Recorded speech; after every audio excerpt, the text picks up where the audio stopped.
नीतीश कुमार को मुख्यमंत्री घोषित करने में आखिर कहीं पर कोई बाधा है क्या?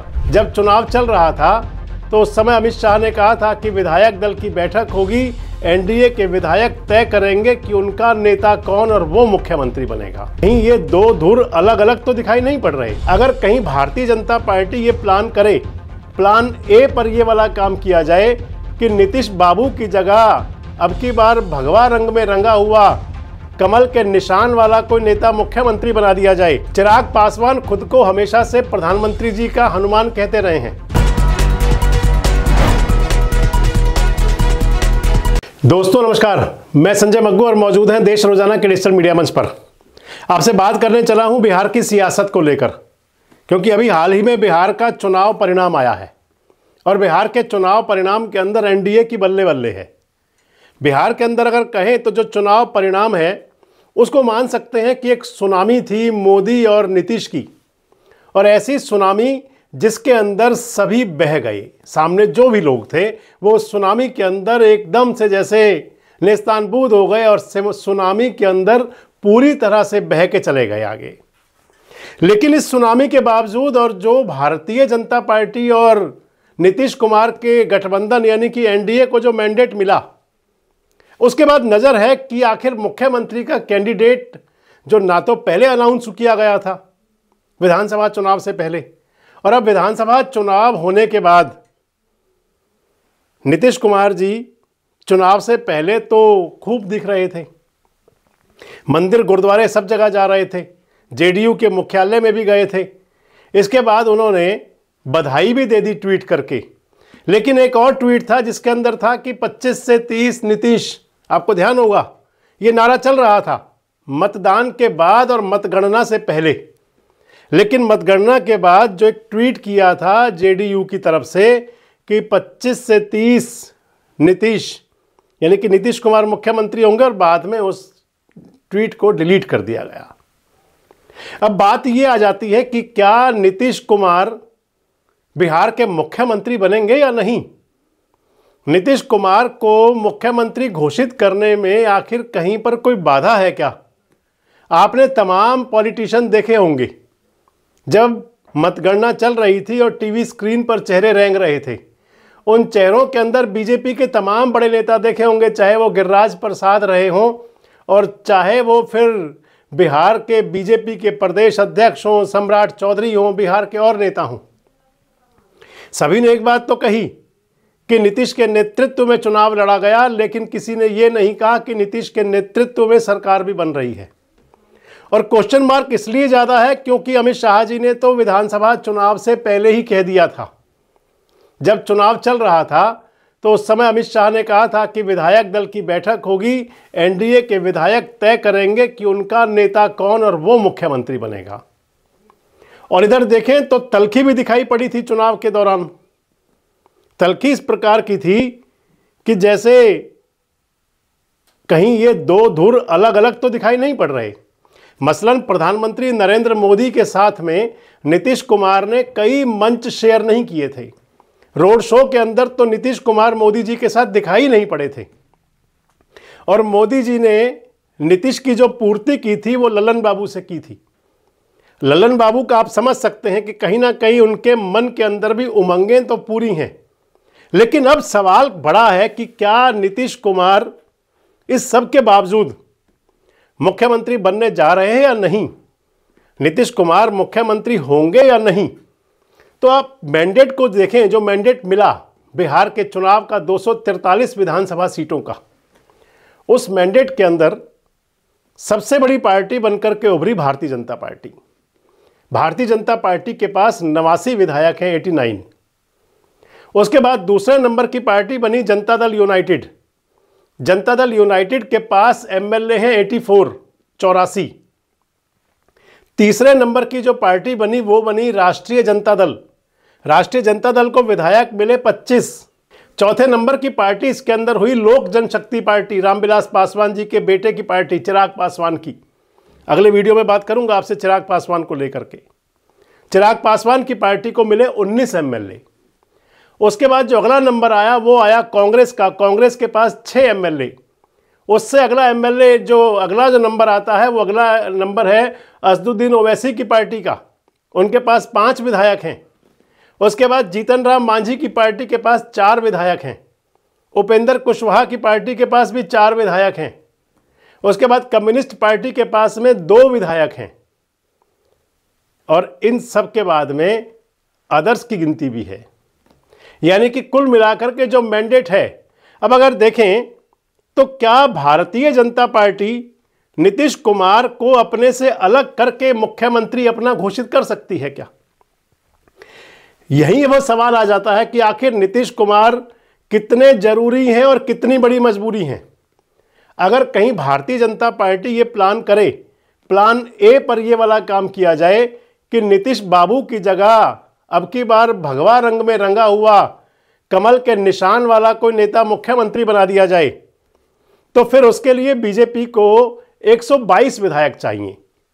122 विधायक के लिए सबसे पहले बीजेपी के पास 89 विधायक अपने हैं, और 89 विधायकों के बाद में जो उनको जोड़ने पड़ेंगे वो 33 एमएलए हैं, यानी कि 33 विधायकों की जरूरत रहेगी। चिराग पासवान खुद को हमेशा से प्रधानमंत्री जी का हनुमान कहते रहे हैं, मोदी जी के हनुमान के रूप में वो प्रसिद्धि पाते रहे हैं। 19 एमएलए हैं, लेकिन बिहार की अगली राजनीति देखते हुए क्या चिराग पासवान हनुमान की भूमिका ही निभाएंगे, और या फिर वो उस हनुमान की भूमिका में हो सकते हैं जो कहीं सुग्रीव और राम यानी कि मोदी और नीतीश के बीच का सेतु बने, ऐसी दोस्ती बनाए रखें जिससे हनुमान जी की पूजा पूरी होती रहे। यानी कि चिराग पासवान को लगे कि कहीं ऐसा मैसेज ना जाए जिससे ये संदेश हो कि वो नीतीश से अलग तो नहीं है कहीं। इसके बावजूद भी अगर एक घड़ी मान लिया जाए कि वो मोदी जी के हनुमान ही रहेंगे, वो अपने नीतीश जी को कुछ समय के लिए आप भूल जाएं, तो फिर 19 एमएलए 89 में और जुड़ जाएंगे। इसके बाद में जो बीजेपी को एमएलए की जरूरत पड़ेगी वो जरूरत रहेगी 13 एमएलए की। इसके बाद आ जाते हैं जीतन राम मांझी। जीतन राम मांझी जनता दल यूनाइटेड में हुआ करते थे। उनको मुख्यमंत्री बनाया था नीतीश कुमार ने। मुख्यमंत्री बनाने के बाद जब जीतन राम मांझी को सीएम से हटाया गया तो मांझी नाराज होकर के अपनी नैया खुद लेकर के चल पड़े थे। बना लिया था हिंदुस्तान अवाम मोर्चा। 6 सीटों पर चुनाव लड़े, 4 विधायक मिले, 4 एमएलए हैं। जीतन राम मांझी लगातार कहते रहे हैं कि जेडीयू यानी कि नीतीश कुमार पार्टी के नेता हैं, नीतीश कुमार मुख्यमंत्री होंगे। लेकिन अगर उनके मन में कहीं पुरानी टीस जाग जाए कि नीतीश बाबू ने किस प्रकार से कुर्सी से उतार दिया था, तो फिर जीतन राम मांझी का सहारा भी अगर भारतीय जनता पार्टी को मिल जाए तो उस स्थिति में 5 एमएलए और जुड़ जाएंगे मांझी साहब के। इसके बाद जरूरत पड़ेगी फिर 9 विधायकों की। अब उसके बाद नंबर आता है उपेंद्र कुशवाहा का। 4 विधायक उपेंद्र कुशवाहा के भी जुड़ जाएं तो फिर भी भारतीय जनता पार्टी को 122 पूरे करने के लिए 5 एमएलए कम रहेंगे। अब 5 एमएलए के लिए क्या ऑपरेशन लोटस चलाया जाए? क्या कांग्रेस के जो 6 विधायक हैं, 6 विधायकों को अपने पाले में लाया जाए?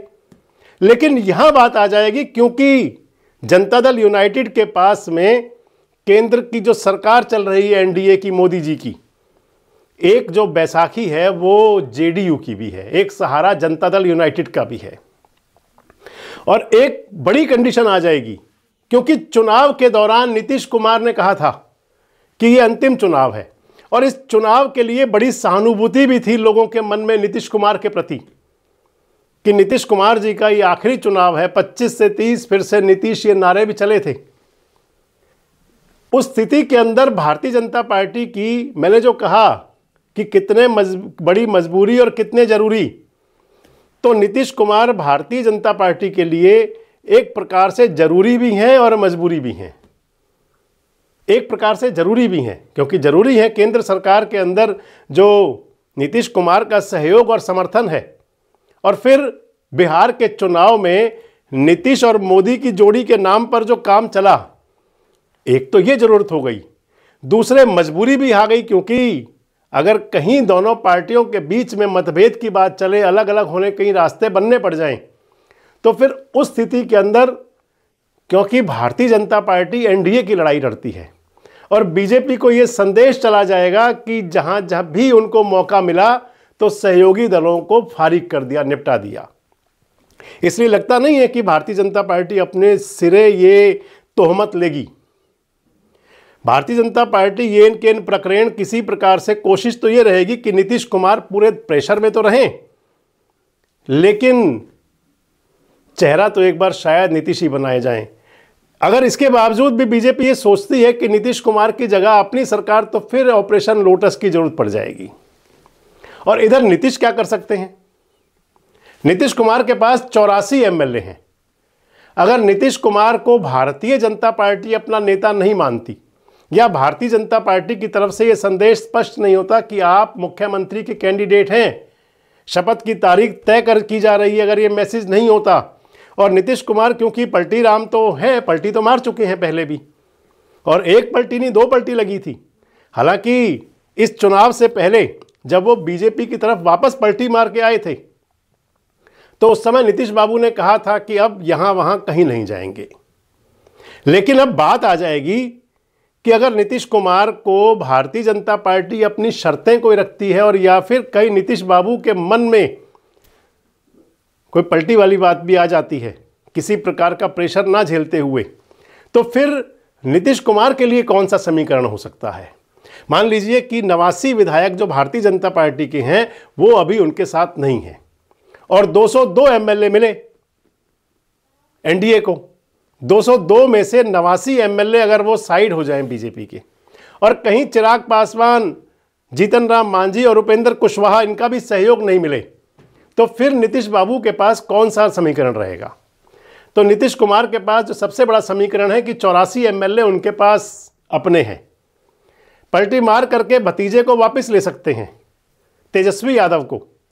उस स्थिति में 25 एमएलए तेजस्वी बाबू के पास हैं, 84 और 25 अगर जोड़ लिए जाएंगे तो इसके अंदर एक गिनती पहुंच जाएगी 109 पर।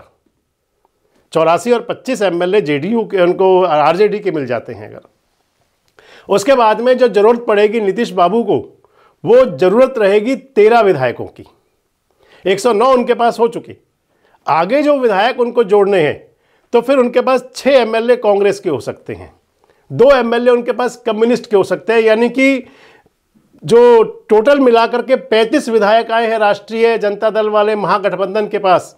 आप सभी 35 मान लीजिए, क्योंकि कम्युनिस्ट कांग्रेस और लालू प्रसाद यादव के बेटे तेजस्वी यादव आरजेडी, ये 35 प्लस 84, 84 और 35 अगर जोड़ लेंगे तो ये 119 हो जाएंगे। इसके बाद में जरूरत पड़ेगी 3 एमएलए की। असदुद्दीन ओवैसी की पार्टी के जो विधायक बनकर के आए हैं 5, वो मुस्लिम समाज से हैं और उनके लिए बड़ा कंफर्टेबल रहेगा कि वो इस वाले पाले के अंदर अपने आप को कंफर्टेबल जोन में लेकर के शामिल कर लें। इस स्थिति में नीतीश बाबू के पास एक फॉर्मूला है कि अगर कहीं भारतीय जनता पार्टी उनको आंख दिखाती है तो फिर नीतीश बाबू पुराने भतीजे के साथ जुड़ करके एक बार फिर से पलटी मारते दिखाई पड़ जाएं। एक आंकड़ा ये बन सकता है। और इसके बाद बात आ जाएगी कि नीतीश अब कितनी जरूरी और कितनी मजबूरी। मैं आपको बता रहा था कि नीतीश कुमार के लिए जो एक चलाया गया था नैरेटिव, बात की गई थी 25 से 30 ओनली नीतीश, तो उसके पीछे बड़ी बात है कि मान लिया जाए कि 30 के बाद तो विदाई तय है।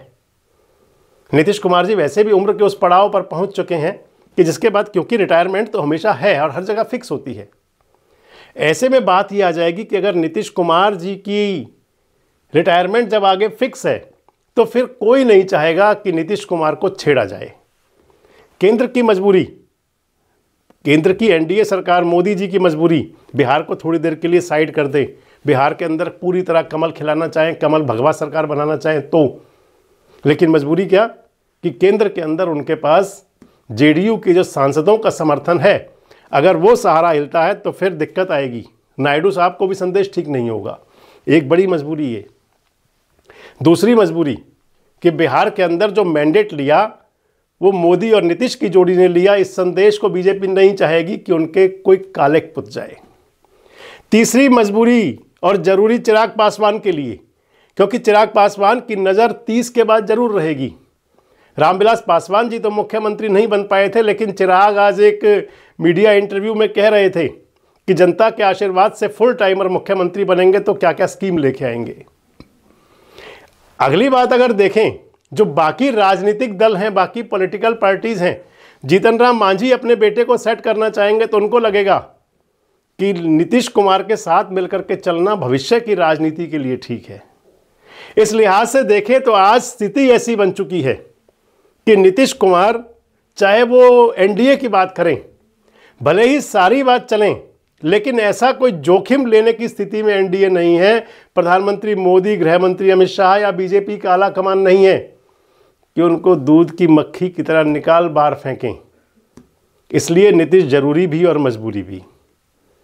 अब सबसे बड़ी बात आएगी कि कब नेता चुना जाएगा, कब एनडीए घोषणा करेगी, कब विधायक दल की बैठक होगी, कब तारीख तय होगी मुख्यमंत्री बनने की और कब शपथ ग्रहण होगा।